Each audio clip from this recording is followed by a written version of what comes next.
James chapter 1, verse 13.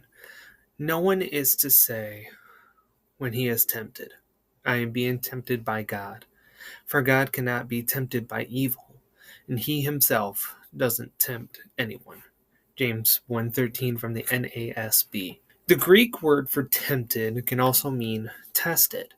It shows the trials and temptations that sin has.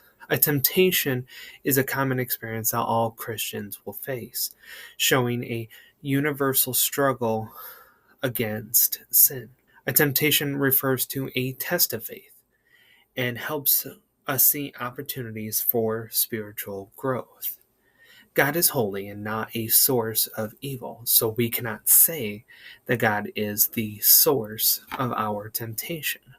When we look at the Old Testament, the Israelites often blamed God for the trials in the wilderness, which is a false understanding of how God works. God is not corrupted by evil influences, and by believing this, we are acknowledging that God does not change, and He is perfect all the time. God is present to guide us and support us. He doesn't lead us into sinful behavior. God is wanting His people to look to righteousness and holiness through providing a way out of temptations. And this is just one half of the argument, the discussion I bring up in today's Contradicting for the Word, the quick two-part series where I look at different verses that seem to contradict themselves on face value. The other half is Genesis 22, verse 1, and you can go check that out in today's blog. If you're on TikTok, check the link in my bio. If you're on YouTube, check the link in the description below. Go check it out. I think it's a really good one. This is going to be the last one for the series, and then we'll pick it back up in 2026, and then we'll kind of go from there.